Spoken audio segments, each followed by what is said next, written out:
Hi, I'm Gina Ventola, practice manager for Ventola Law. One of the best parts of my job is meeting with business owners. However, at times, it can be difficult to meet in person. That's why I started this show, to introduce you to local business owners in our community. Join me on Your Virtual Coffee, a new kind of networking.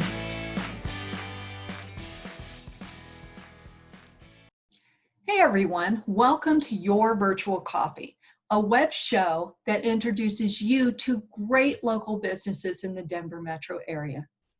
My guest today is the lovely and talented Megan Thompson. She is the principal designer and owner of Spark Interiors. Megan's passion is to transforming her clients' spaces from the ordinary to inspired, elegant yet simple designs that capture their personality and vision. From the first consultation to the final finishing touches, she builds a collaborative relationship with her clients to truly reflect their values and goals for their residential, commercial, restaurant, or retail design projects. Megan's area of expertise includes both commercial and residential solutions. And with that, Megan, welcome to Your Virtual Coffee. Hello, thank you, Gina. I'm glad to be here. So to start off, we tend to like to do business with people that we like, know, and trust. So if it's all right with you, I'd like for our audience to kind of get to know you a little bit. Sure. Now, I know you're a native Coloradan, so I'm going to skip through that question and just ask, what are your hobbies? Hobbies. Getting out in the backyard of Colorado is a big hobby of mine. So whether that's a winter sport like snowboarding or a summer hike, I definitely enjoy that. I've got a dog these days that also loves the mountains, so he's a good companion on those trips. And then I also dabble and I play piano, trying to learn the guitar. That's really what I do in my free time. So when it comes to interior design, what intrigues you about it? What gets you excited about it? Great question. I think what's intriguing about design is that it's popular. It's pretty popular across the board. I mean, we see it on TV, it's in all the magazines, it seems to be all the buzz. But what I find interesting about it is that on a deeper level, it's much more about the end user's experience.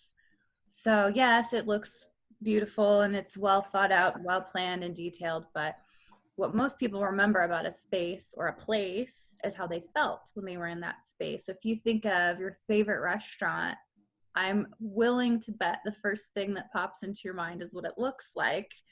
Hopefully the food is good as well, but I think there's something really engaging about the environment, something that brought you there. So that's what I like to do. I like to kind of curate spaces that lead to positive experiences. Oh, I like that. I mean, how many times have we been to a restaurant where, albeit the food may be good, but there's some confusion in the color scheme, I'll put it that way. And or the seats are uncomfortable, or it's loud, the sound dampening isn't good, you can hear everyone talking. That's true. So speaking of that, how does your company, Spark Interiors, work with clients? So we work with a variety of clients. We've got our business clientele and then our residential clientele. So two kind of branches. Our business owners are typically either getting a new space or they're kind of reworking their existing space. We work a lot with business owners who are utilizing tenant improvement situations, and we help them with specifying and designing their offices or restaurant interiors. And then with our residential clients, we typically find that the best clients are those clients who just don't have time or they just don't have the knowledge. So they're kind of looking for someone to take it for them so they don't have to deal with all the headaches that come along with remodeling. Interesting. So what makes Spark Interiors special or different from other interior design firms? I would say it's the process that I've worked very hard on for the last several years. I have a very detailed process that we follow, and it's the same process for commercial as it is for residential design, but it allows multiple checkpoints through along the way, so that there's not this, oh well, you designed it and I don't like it. We've done it together. We've sat down, the client and I, multiple times along the way, checked in. There's, like you mentioned earlier, a little bit of collaboration, but I feel like my clients, they know where they are in the process at all times. They get like a weekly update in their by the online studio, so they get an update of here's where we're at, here's what I need from you, here's what I'm working on. Everybody knows what they're doing at all times. There's no like, just okay, well, I've hired this designer and I don't know what's coming next. So I think that that's something I've worked really hard for, and that's what makes us unique. Megan, what would be one thing you'd like potential clients to know? I would say that good design takes time. I think the biggest thing I educate people on in the preliminary meeting with that, that first sort of like getting to know you, even sometimes before we're hired, is that it's not just going to be done in 3 weeks. It might take us a week or two to make sure that you like the concept. We get the measurements accurate. We start designing. We've got to get pricing. If you can see it, touch it, it's designed. So that's every little knob on every cabinet door, every light fixture, color, texture, flooring. I mean, there's so many components to just one space. It takes time to gather all that information and put together a good presentation for you. So our design phase is typically between 6 and 8 weeks, depending on how quickly our clients are able to make decisions. But then also that in the construction process, I find that a lot of people, when the contractors say how long it will take to complete their job, they're typically shocked. Oh my gosh, 6 weeks for a kitchen. Yeah, it's going to be under construction for 6 weeks. I attribute the shock to television. It's no one's fault. We watch TV and it's all done in an hour and it looks wonderful, but that maybe flash on the bottom of the screen, 8 weeks later or whatnot. So I think being patient is really important, and you want to do it right, not quickly. I like that. That's actually, I think, a pretty good tagline of Do it. what you would want your potential clients to know is you want it done right, not quickly.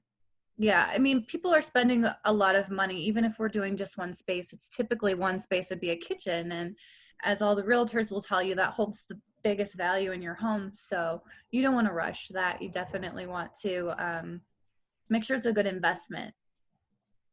Oh, well said. Yeah, I think.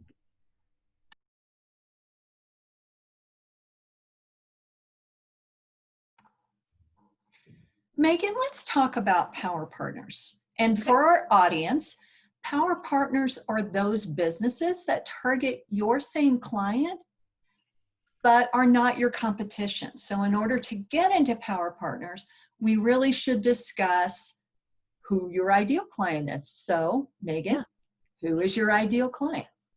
So my ideal client is, whether they're commercial or residential, it's really somebody who is not ready to take on everything. There's someone who wants to hand it on over and knows that we're going to do it right. People who are busy running businesses, dual income earning families who want to get, they're working and they're running the kids to soccer practice and they've got too much to do. So it's really just those busy people that want a really great project, but they don't have the time or the knowledge to take care of it. So with that being said, I'm imagining residential realtors would be good power partners for you. They Would that can be? be, I would say with the residential realtors, if they have a buyer that they know is going to remodel once they move in, and that's the way that their deal is structured, that would be really great. Often the residential realtors are looking more for someone who does the staging service. So I've got some great stagers that I usually just give to those contacts. But we Right, do because that's offer, not what you do, right? yeah, and we do offer design to sell. Yeah, very rarely are people wanting to put money into the home right before they sell it. So I would say it can be if they know that the client is going to be doing some remodeling later. Oh, that makes sense. I'm trying to think though, who along those lines then, who targets that same client? I'm thinking Contractors can be really contractors. great because we need each other, right? So if I've got a great relationship with the contractor and I'm always referring and using that person, then when they get a call, I'll typically get, just yesterday, I got another referral from a great contractor. Because they We also do love the right thing. referrals as business Yeah. owners, don't we? Yeah, it's fabulous. So contractors are a really great point of referral. Some of the smaller vendors, maybe someone who just does window treatments but doesn't handle the whole, design drawings and construction drawings and specifications. They may get called out because the client in the residential sector needs new window treatments, and then while they're there they say, hey, do you know who could help with our master bath remodel, or we're looking to finish our basement. That's a good. So that is the residential side. Would you share a little bit about who that ideal client on the commercial side would be? Yeah, so ideal clients on the commercial side, we work a lot with office clients who are up, maybe they're growing and they're growing into a bigger office space. So they are now, they've negotiated with a landlord and they've realized there's a lot of work to do because they've got to select the flooring and the wall colors and the base and the doors and all. There's too many choices. They are needing help. So we're typically looking at getting them new office furniture, as well as doing any drawings or schedules for their finishes. I would imagine as part of one of those things is that you would want something maybe ergonomic in an office environment. And Yeah. so maybe other people who kind of tie into that, to me, would be your IT managed service provider type people. That could be IT services. I've Mhm. got some relationships with the furniture vendors themselves. That's been really helpful. And then also, I think brokers could be a good resource, commercial broker, or even just the property management companies. No, those are really good. Yeah. Megan, what is the best way for people to reach out to you? They make that decision. They're like, I want to see Megan's design aesthetic. I want to see if she's a good fit for us. hmm I want So to read this room. Go ahead. yeah, totally. No, I didn't mean to interrupt you. Instagram, you can kind of peek at what we're doing. I keep up our stories and our highlights. So I've got like in progress. I'll walk through a construction site and I'll show it there. I don't like to put the messy stuff on the website. So if you want to see the process, go to Instagram, and that's just Spark Interiors Colorado. And then as far as like the pretty pictures, those are all on our website, which is sparkinteriorscolorado.com. And then our contact information is on there, so you can call us or email us to get started. And we'll include a slide at the end of this that has all that information. Cool. And so your preferred method of contact, would you prefer phone or email? Either is fine. I have a lovely assistant that usually the process is they'll reach out, and if it's emailed directly to me, I'll definitely get right on it. If we get a phone call, Jesse will usually call you back and get you scheduled for a phone call with me so we can have a good sit down, a nice 30-minute chat about what you're looking to do and what you're looking for. And then in that phone call, we'll decide, what our next best step is. I also want to let our viewers know that Megan not only has, or Spark Interiors, not only has a presence here in the Denver metro area, but you also have a presence in another area. Could you talk about that for a minute? Yes. So because I love the mountains so much, my boyfriend and I, our long-term goal is to one day live in the mountains. So I thought, well, I better start working up there. And I now take clients all the way from here to Vail Valley to Eagle. So I know a lot of builders. I'm in the Summit County Builders Association up there in Summit County, and then I'm in the Eagle Chamber of Commerce out in Eagle. So last year I worked really hard to get the business going all the way west. Any last thoughts?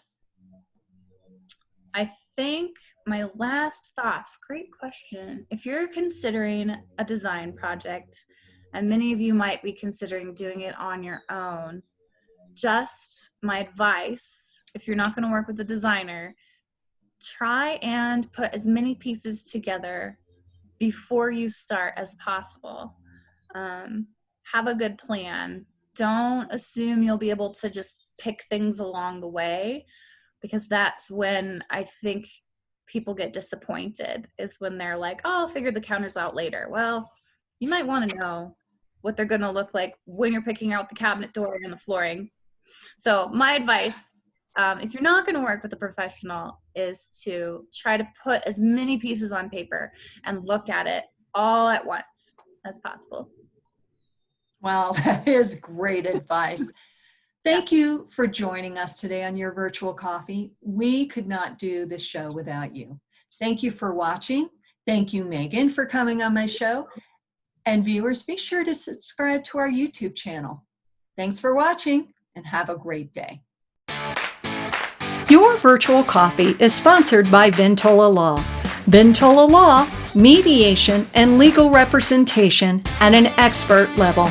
You can find them at ventolalaw.com. Thanks for joining me today. For more information on Your Virtual Coffee, check us out on Facebook, Instagram, Twitter, and wait for it, our website at yourvirtualcoffee.com.